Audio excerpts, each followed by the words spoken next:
The knock wasn't polite. It wasn't the kind you hear from a neighbor asking to borrow sugar or a friend dropping by unexpectedly.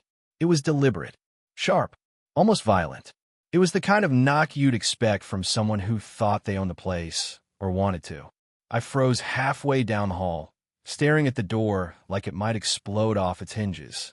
Something about it felt wrong. Off. Entitled. The air around me seemed to still, like the world was holding its breath. I knew that knock. I had felt its presence before it even landed. Laura. Of course it was her. My ex-wife had never been one for subtlety. She was the type who would burn the whole house down just to prove she owned the matches. I took a breath and opened the door. There she was, dressed like a walking luxury brand commercial. Oversized sunglasses pushed up on her head, flawless makeup, designer coat clinging to her like she'd stepped out of some red carpet fantasy.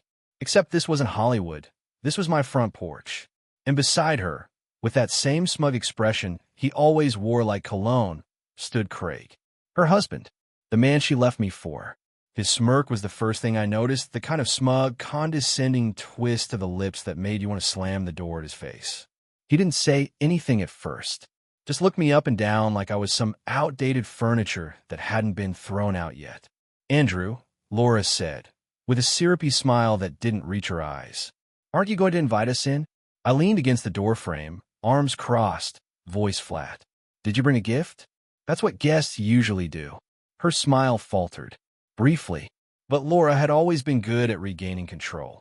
We're not here for pleasantries, she said, brushing past my sarcasm. We're here to discuss business. That's when Craig finally decided to speak. His voice had that fake friendly tone I'd come to despise. Your father's estate, he said. We believe we have a rightful claim. We like to settle this like adults. I blinked. Then I laughed. You're joking, right? I looked from Laura to Craig and back. You left me. You signed the divorce papers. And now you think you're entitled to my father's legacy. Laura took a step forward, her perfume overwhelming as it invaded my personal space. Andrew, don't be unreasonable. You know how close I was to Samuel. He adored me. Yeah, I replied, until he didn't. Let's not rewrite history just because you're short on cash. Craig's smirk widened. He was enjoying this. The power play, the boldness of it. He actually believed he was entitled to something here. This house is worth millions, he said, glancing behind me as if mentally measuring the square footage. Laura was part of this family for years. And, as her husband, I think it's only fair we talk about what portion of the estate belongs to her, and by extension, to us. The audacity was almost impressive. Almost.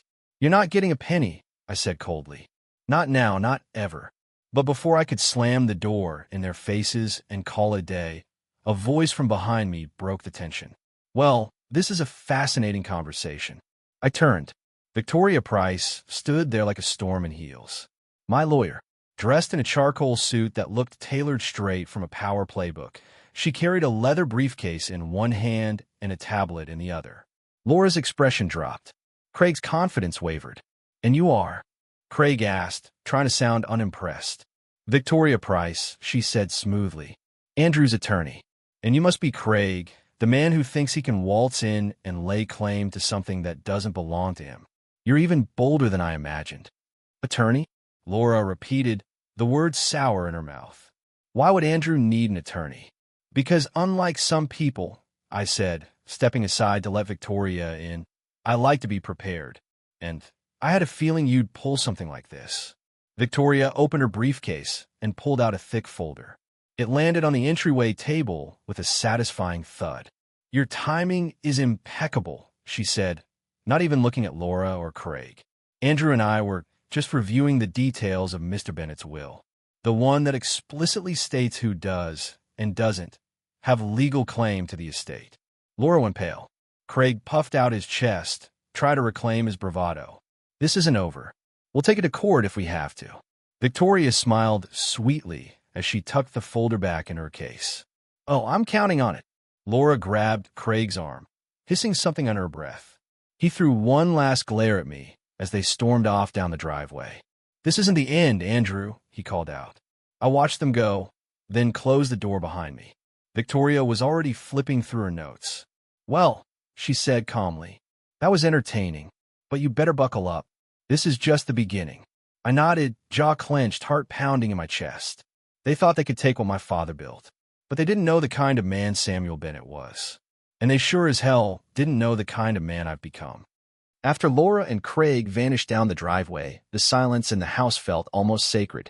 A stillness wrapped around me like armor, as if the walls themselves had been holding their breath through that entire encounter. I turned to Victoria, who had already pulled a legal pad from her briefcase and was scribbling something in that precise, razor-sharp way of hers. She didn't look up. They're not going to let this go, I said, trying to steady the adrenaline still pulsing in my chest. No, she replied calmly. But that's exactly what your father expected. Her words made me pause. What do you mean?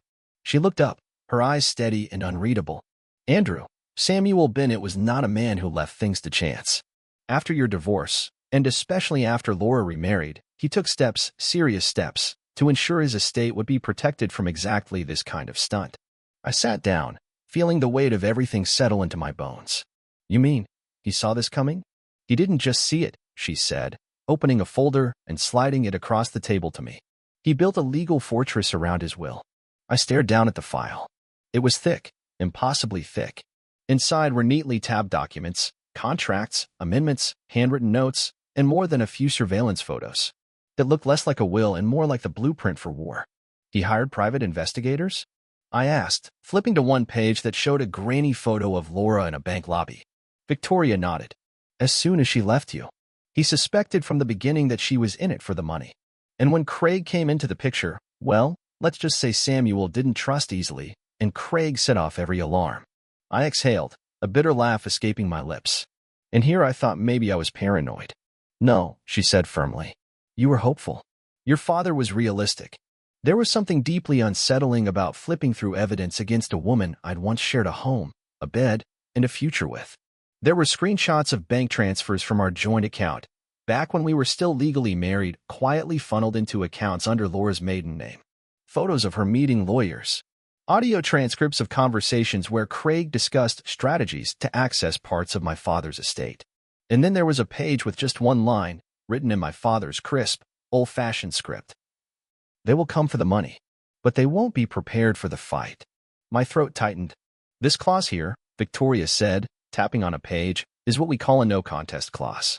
If they attempt to challenge the will, any part of it, they automatically forfeit their claim to everything. It's ironclad. I've reviewed it 20 times. There are no loopholes. But they'll try, I muttered. Craig thinks he's clever. Victoria arched an eyebrow. Let him try. The harder they push, the deeper they'll sink. I leaned back in the chair, running a hand through my hair. This is going to get ugly. Ugly doesn't scare me, she said, closing the folder with a deliberate snap. And it shouldn't scare you either. Your father spent years preparing for this. He was meticulous, Andrew. Every asset has been accounted for, every clause reviewed, every vulnerability covered. I didn't realize how much he'd done behind the scenes, I said quietly. Victoria softened, just a little. He didn't do it to control you. He did it to protect you. He loved you more than he ever showed. That hit harder than I expected. My father and I had never been men of long conversations. Our love had always existed in action, in silence, in the unspoken, but never had I felt it as strongly as I did flipping through those documents. He'd seen the storm on the horizon and built me a shelter. And now it was my job to hold the line. What's the next step? I asked, pushing the folder back toward her. Victoria didn't hesitate. First, we get ahead of the narrative. We file a preemptive petition with the court, citing the no contest clause and flagging any future challenges. That puts them on notice. We're watching. Then we prepare for the reading of the will. That's where this is all going to come to a head. And if they show up? I asked. Oh, she said, her smile returning, they will. Greed is predictable. She stood, gathered her things, and paused at the door. One more thing, she added. Your father didn't just leave you a will. He left you something else, something personal. I'll bring it tomorrow before the reading. What is it? She gave me a small, knowing smile. You'll see. As the door closed behind her, I sat in silence for a long time. The thick file still lay on the table, humming with the energy of all the secrets it held. Outside, the sun was setting, casting long shadows across the lawn. Somewhere in the distance, I could still hear the echo of Laura's heels clicking away. They thought this would be easy. They thought I'd be weak. But my father hadn't raised a fool, and tomorrow they were going to find out just how wrong they were. The next morning came cloaked in an eerie kind of calm, like the quiet before a storm finally hits. I barely slept the night before. My mind had been racing with images of Laura's smirk, Craig's arrogance, and the heavy weight of my father's foresight that now sat on my shoulders. There was a war brewing, and even though I had the better arsenal, that didn't mean I wasn't bracing for impact. At exactly 9 a.m., a knock sounded on my door again, this time lighter, more deliberate.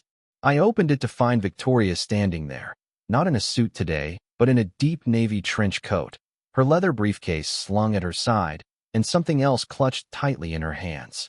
A small, leather-bound journal, and a sealed envelope. Her expression was more serious than I'd ever seen it. "This belonged to your father," she said simply. "He wanted you to have it, when the time was right." I took the items from her slowly. The leather on the journal was worn smooth, the edges creased from use. It smelled faintly of old books and pipe smoke, like my father. I ran my fingers across the cover, tracing the indentations he'd made over time. "What's in it?" I asked, even though part of me wasn't sure I wanted to know the answer.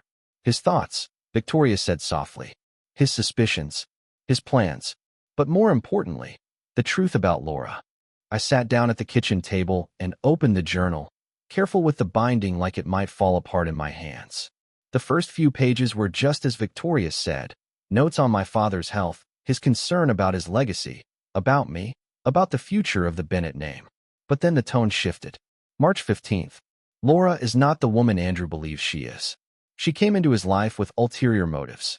While I had hoped their love would be genuine, it is now clear she was only ever after what she could gain. I've been watching her closely. The signs are all there: secret calls, unexplained trips, and now Craig. I stopped. My stomach turned. My eyes scanned the page again, then the next one. April 2nd. Craig is dangerous. He sees Laura as a tool, a pawn to get to the estate. He's already pushed her to ask questions about the will, about my accounts. I won't let them win. I've started documenting everything. Andrew won't see it now, but when the time comes, he'll know I did this to protect him. I swallowed hard. My father had seen it all, what I refused to see. He'd watched my marriage collapse, not with bitterness, but with calculation. And while I spiraled into heartbreak, he went to war behind the scenes. Victoria sat across from me, watching without speaking. When I finally looked up, my eyes burned. "He knew," I said. "He knew all of it." She nodded. "And he made sure you'd have what you needed to fight back." She slid the envelope across the table. I stared at it for a moment, heart pounding, before tearing it open. Inside was a letter, handwritten in my father's unmistakable, deliberate script. "My dearest Andrew, if you're reading this, it means the battle has begun. Laura and Craig have made their move, just as I knew they would. I'm sorry you have to face this, but I want you to remember one thing. You are not alone. I've given Victoria everything she needs to ensure the truth comes to light. Trust her, and trust yourself. You are stronger than you think. As for Laura and Craig, they've underestimated you. And me. They think this is about money. But they're wrong. This is about integrity, about protecting what truly matters. Inside the journal, you'll find evidence of their deceit. But there is more to come. The will is only the beginning. Watch closely, Andrew. The pieces are already falling into place. With love and faith in you. Dad." I finished reading and sat there, motionless. My hands trembled, the letter gripped tightly between my fingers. Even in death, he was still looking out for me. I looked over at Victoria. "Why didn't you give this to me sooner?" "Because he made me promise," she said. "Not until the day of the will reading. He believed timing mattered more than information." She reached into her briefcase one last time and pulled out a small USB drive. "And then there's this. Your father hired a second private investigator, off the record. This drive contains video footage, audio files, and transaction data. Everything he found about Laura and Craig in the last 6 months of his life." "What did he find?" I asked, already dreading the answer. "Meetings with lawyers to explore how to challenge the will. Suspicious bank transfers. Conversations caught on tape that you need to hear for yourself." I clenched my jaw, fury bubbling beneath the surface. "They didn't just betray me," I said. "They planned it. Preyed on him while he was dying." Victoria placed a hand on my shoulder. "Then let's make sure they pay for it." I nodded, tucking the letter back into its envelope. The journal now feeling like a weapon in my hands. My father hadn't just left me an inheritance. He'd left me ammunition. And tomorrow, when that will was read, Laura and Craig were going to learn exactly what kind of man they'd underestimated. The day of the will reading felt less like a legal formality and more like stepping into the first round of a heavyweight bout. I woke early, dressed in a tailored black suit my father had bought me years ago, back when we still thought time was on our side. There was something symbolic about it. The last gift before he started building his fortress. Victoria picked me up just after breakfast. She was as composed as ever, dressed in a sleek charcoal ensemble, her briefcase buckled tight, as if it were packed with explosives, and in a way, it was. "You ready for this?" she asked as we pulled out of the driveway. "I don't know if ready is the word," I said, "but I'm not afraid of them anymore." "That's good," she said, glancing over at me. "Because once the reading begins, there's no turning back." We arrived at the law offices of Warren and Marsh promptly at 10. The building was old money, dark wood paneling, brass fixtures, thick carpets that swallowed your footsteps. In the conference room, a long mahogany table dominated the space. At the head sat Mr. Warren, executor of my father's estate, his wire-rimmed glasses perched low on his nose as he arranged a stack of neatly labeled documents. And then they arrived. Laura swept into the room like she owned it, draped in a cream-colored designer coat, hair pulled into a flawless chignon. Craig followed closely behind, his expression smug, confident, like he had already mentally deposited a check. They sat across from me, not bothering to hide the way they sized up the room. Laura's smile was too wide. Craig leaned back in his chair like he was settling in for a victory speech. "We all know why we're here," Laura said, breaking the tension with that syrupy tone of hers. "Let's not drag this out." I didn't respond. I just looked at Victoria. She gave a subtle nod. The calm before the storm. Mr. Warren cleared his throat. This will was written and finalized 6 months prior to Mr. Samuel Bennett's passing. It outlines the division of assets, including the primary estate, business holdings, and financial trusts. Laura leaned forward, eyes glittering. "Wonderful. I'm sure Samuel left instructions that reflect his love and appreciation for everyone involved." "Affection," I muttered under my breath. Victoria stifled a laugh. "The initial division is as follows," Mr. Warren continued. 60% of the estate is to be allocated to Andrew Bennett. 40% is to—" "Exactly as I expected," Laura interrupted, leaning back with a victorious smile. "But," Mr. Warren said, raising a finger, "the 40% allocation is contingent upon the fulfillment of specific conditions, outlined in an addendum added 3 days before Mr. Bennett's passing." Laura froze. Craig's smirk vanished. "What conditions?" she asked, her voice no longer smooth. Victoria took that moment to stand. Her voice was crisp, every syllable cutting like glass. "The will includes a no-contest clause, designed to protect Mr. Bennett's estate from manipulation. Any party who attempts to claim inheritance through deceit or coercion forfeits their share. In other words, if you try to play games, you lose everything." Craig sat up straight. "What the hell does that mean?" "It means," Victoria said, pulling out a folder, "that you two have been very busy. And unfortunately for you, so were we." She laid out a stack of documents across the table. Bank records, photographs, emails, surveillance screenshots. Laura reached for them with a trembling hand. Craig snatched them first, flipping through page after damning page. His face reddened as the color drained from hers. "What is this?" he demanded. "Evidence," Victoria replied coolly. "Records showing Laura siphoned funds from her joint account with Andrew during their marriage. Emails detailing meetings you had with lawyers to preemptively challenge the will. Bank transfers to offshore accounts. And transcripts of conversations pressuring Samuel's staff for information." "These are lies," Laura snapped. "Fabrications. None of this proves anything." Victoria raised an eyebrow. "Then perhaps you'd like to explain this." She pulled out one final piece of paper, a signed statement from Samuel's private nurse. It described in detail how Laura attempted to bribe her for information about Samuel's health and his will. Craig slammed his hand on the table. "This is a setup." "No," Victoria said, folding her hands calmly. "This is you getting caught." Mr. Warren adjusted his glasses and looked across the table. "I've seen enough. If even a fraction of this holds up, the clause activates." "You'll regret this," Laura hissed at me, her mask starting to crack. You think this is over? It's not. We'll fight this. You'll see. I stared her down, unblinking. You've already lost, I said. You just don't know it yet. Craig stood, his chair scraping loudly across the floor. Come on, Laura. Let's get out of here. As they stormed from the room, Victoria began collecting the evidence, tucking it back into her case with meticulous care. Mr. Warren sat back in his chair, looking exhausted. Well, that was dramatic. I exhaled, the tension in my chest finally easing just a bit. But Victoria wasn't smiling. This was just the first punch, she said. They'll come back swinging. And we need to be ready. I nodded slowly, the echo of my father's voice whispering in the back of my mind. They will come for the money. But they won't be prepared for the fight. He was right. And the real battle was only just beginning. The fallout from the will reading was almost immediate. By the time Victoria and I stepped out of the law office, Laura and Craig were already on the offensive. A legal letter arrived that same evening, full of bluster and vague threats about rights being trampled and intent to challenge the validity of the will.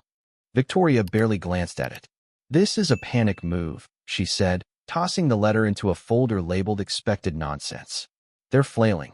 Still, I couldn't shake the feeling that something darker was brewing beneath Craig's arrogance and Laura's desperation. Greed makes people reckless. But desperation? Desperation makes them dangerous. The following morning, I met Victoria at her office. She looked calm as always, but when she pulled out a small black case from her drawer and set it on the table, I felt a shift in the air. What's that? I asked. She opened it. Inside was a flash drive, resting beside a stack of printed transcripts and a DVD labeled Private Footage, South Bennett Estate. This, she said, is the final nail in their coffin. I took a slow breath. Footage of what? Victoria tapped the folder. Your father had hidden cameras installed in his study and the guest lounge. The two places Laura and Craig always insisted on having private conversations during their visits. He also recorded 2 phone calls with them, both of which are legally admissible, given the circumstances. I didn't say anything. I couldn't. My throat was too tight, my fists clenched under the table. Victoria slid a laptop toward me and inserted the drive. You need to see this.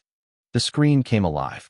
It was grainy black and white footage at first, Samuel's study, recorded about a month before he passed.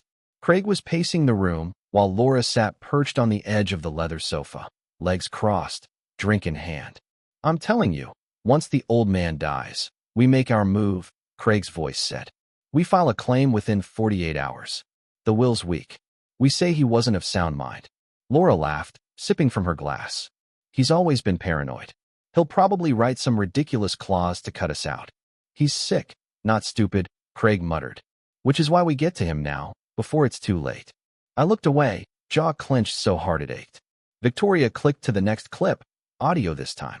It was a phone call between Laura and one of her lawyers. Yes, we want to challenge the clause, she said. No, I don't care if it's risky. Samuel's dead weight now. What matters is what Andrew doesn't know. I was part of that family for years. I deserve a cut. I wanted to vomit. She's unrecognizable, I whispered. No, Victoria said. She's exactly who your father always suspected she was. You just couldn't see it before. The last clip was the worst. It showed Craig meeting someone in a parking garage. A low voice exchanged hushed words with him. Then, clear as day, Craig handed over an envelope full of cash. That's him bribing one of Samuel's nurses, Victoria said, to get access to medication logs, mental evaluations, anything that might support a claim of mental instability. They were trying to build a case long before Samuel even passed. I closed the laptop slowly. The rage inside me was no longer hot. It was cold, focused, controlled. They've done everything short of digging up the grave, I said quietly. Victoria leaned forward. And now we bury them, with evidence. Later that day, we filed an injunction in court to formally enforce the no contest clause.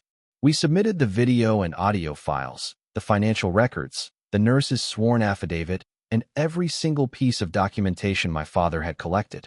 We didn't just build a case. We built a wall of facts so high they'd have to fly to escape it. 2 days later, Laura and Craig showed up in court with their lawyer. I was seated at the front of the gallery with Victoria beside me. When the footage played on the courtroom screen, the air shifted. Gasps. Murmurs. One reporter dropped his pen. Laura's face went pale. Craig looked like he was going to explode. That's taken out of context. Laura cried. Victoria stood slowly, her tone calm but icy. Would you like us to play more context? Because we have ours. Craig shoved the documents across the table. This is entrapment. No, the judge said sternly. This is evidence. And then it happened. Laura snapped. She stood so fast her chair toppled over. You think you've won, Andrew? You smug little coward. You're nothing without your father's money. Security moved toward her. The judge banged his gavel. I gave my life to that man, she screamed. To you. And this is what I get. As the bailiffs escorted her out, Craig just sat there, shell-shocked. He didn't move, didn't speak. And in that moment, watching the empire of lies they built collapse, I felt nothing but resolve. They had come for my father's legacy. And now, piece by piece, I was taking theirs apart. The courtroom was still buzzing when we returned from recess. Laura's outburst had left the room thick with tension, like the residue of a storm that had torn through and wasn't quite done. Reporters were already outside filing headlines, and murmurs from the gallery still lingered like smoke. But none of it mattered now, because Victoria was about to play our final card. She leaned over and whispered, Your father recorded a video before he passed. A personal statement. It's time. I nodded, not trusting myself to speak. My heart pounded with a strange mixture of dread and anticipation. I hadn't seen his face, really seen it, since the funeral. The idea of hearing his voice again, knowing it was meant for this exact moment, nearly undid me. Victoria stood and addressed the judge. Your Honor, we respectfully submit a final piece of evidence, a personal video statement recorded by Mr. Samuel Bennett shortly before his death. It pertains directly to the will, the no contest clause, and the intentions behind it. The judge gave a curt nod. Proceed. The lights dimmed slightly. The courtroom fell into an almost reverent hush. Then, the screen flickered to life. There he was. My father. Older. Frielier than I remembered. But still composed. Still sharp. He sat in his leather chair, bookshelves behind him. The familiar study that had always smelled of leather and oak oil surrounding him like a monument. If you're watching this, he began, his voice steady but worn. Then my suspicions were right. Laura and Craig have attempted to take what does not belong to them. They've tried to manipulate my son, and now my legacy. He leaned slightly forward, his gaze hardening. Laura, he said, I welcomed you into my home. I hoped you loved my son for who he was, not what he had. But you showed your true colors the day you walked away, and even more so when you came back with that man, Craig. You may have fooled Andrew, but you never fooled me. Laura shifted uncomfortably at the defendant's table. Craig refused to look at the screen. My father continued. Craig, you're a parasite. You saw opportunity in my family's wealth, and you used Laura as your vessel to get closer to it. But what neither of you realized is that I was watching. Every step, every conversation, every lie. The camera zoomed slightly as his voice dropped in tone, not weak, but deliberate. You underestimated me. More importantly, you underestimated my son. I felt my chest tighten. My fingers curled into fists on my lap. He looked directly into the camera, directly at me. To my son, Andrew, this fight is not just about assets or money. It's about protecting what matters. It's about standing tall in the face of those who would destroy what we built. I know this won't be easy, but I also know you. You're stronger than you think. A long pause. A breath. When all is said and done, the truth always finds its way to the light. And when it does, those who built their futures on lies will have no foundation left. The screen faded to black. The courtroom remained silent. Even the air felt still. I turned to Victoria. Her eyes were glistening, but her voice, when she stood, was as sharp as ever. Your Honor, I believe Mr. Bennett's words speak for themselves. This video, along with the overwhelming body of evidence we've submitted, demonstrates malicious intent by Laura and Craig Mitchell to defraud and manipulate both the decedent and the estate. She handed a final file to the judge. We formally request the enforcement of the no contest clause, disqualifying both parties from inheritance. Grace's attorney, who had barely spoken through most of the proceedings, finally stood. Your Honor, my clients request time to respond. Enough, the judge said, his voice firm. The evidence speaks louder than anything you could possibly say. He turned toward Laura and Craig. Your actions have been deceitful, calculated, and disgraceful. You attempted to manipulate a dying man, exploit his legacy, and turn the legal system into a weapon. But you failed. He raised the gavel. Effective immediately, the court enforces the no contest clause. Laura Mitchell and Craig Mitchell are disqualified from receiving any portion of the Bennett estate. Bang! The gavel struck. The sound echoed like thunder. Laura gasped, one hand flying to her mouth as if to catch the scream she couldn't stop. Craig just slumped back, defeated. His slick bravado drained from his face, replaced by something hollow. Something broken. It was over. The courtroom emptied slowly. Reporters gathered near the doors, cameras flashing like lightning strikes. But Victoria and I didn't rush. We waited until the last of the spectators had filed out, the silence giving space to the weight of what had just happened. She turned to me, pulled a sealed envelope from her briefcase, and handed it over. "Your father asked me to give you this once everything was finalized," she said. I opened it carefully. Inside was another handwritten letter. "Andrew, if you're reading this, then justice has been served. But this letter isn't about them, it's about you. I want you to know how proud I am. You carried this burden with dignity and strength. This fight was never just about protecting wealth, it was about protecting yourself, knowing your worth. In the drawer of my study, you'll find one last surprise. Something I hope helps you move forward. With love, Dad." My hands trembled slightly as I folded the letter and placed it back inside the envelope. Outside, the storm was still raging for them. But inside me, something had shifted. I wasn't just defending a legacy anymore. I was the legacy, and my father had just passed me the torch. The storm outside had faded into a gentle drizzle by the time Victoria and I stepped out of the courthouse. But the real storm, the one Laura and Craig had brewed with lies, greed, and manipulation, was just beginning to rip them apart. The press was everywhere. Cameras, microphones, flashing lights. I didn't say a word. Victoria had advised me to keep a low profile, and for once, I was happy to take her advice. The truth didn't need my voice anymore. It was already out there, loud and deafening. Back home, the house felt different.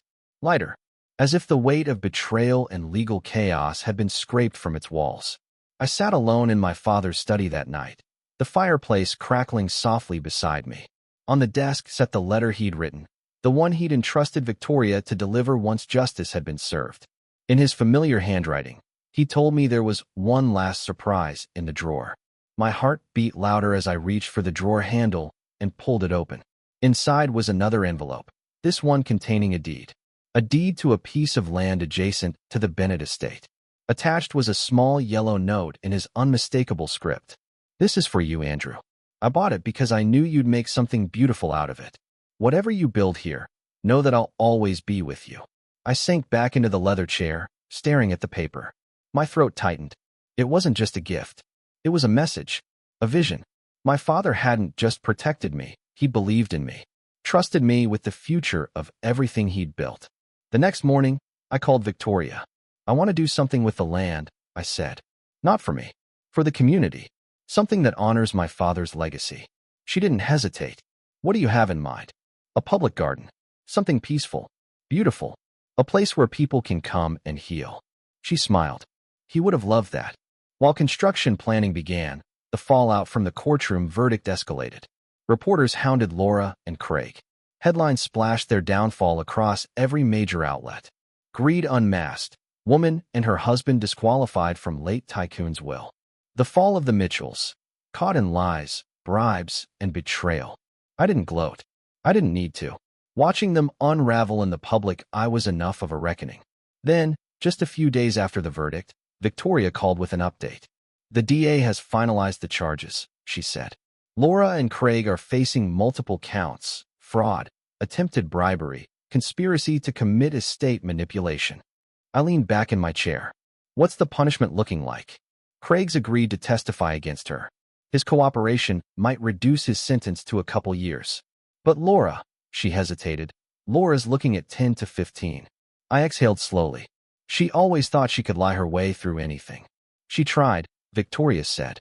"But your father planned for everything." Every lie she told only tightened the noose. It was poetic in a way. The man Laura had once loved, if she ever truly did, had been the one to destroy her, not out of vengeance, but out of love. Love for me. For our name. For the future. But the story wasn't done yet. A week later, I received a letter. Handwritten. No return address. It was from Laura. I stared at it for a long time before opening it.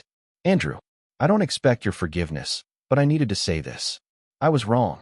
About everything. I let greed blind me. I let Craig push me into choices I can never take back. I told myself I deserved more, but in truth, I never earned what I had. You were a good man. And your father, he was a better one. I failed both of you. I'm not asking for redemption. I just wanted you to know. I regret it all. Laura. I folded the letter and placed it in a drawer. It didn't change anything. It didn't undo what she had done. But it was something. Maybe it meant she finally saw the wreckage she'd caused. Months passed. Bennett Gardens slowly came to life. What was once just a stretch of untouched land bloomed into a sanctuary. Roses, hydrangeas, lavender fields, winding stone paths.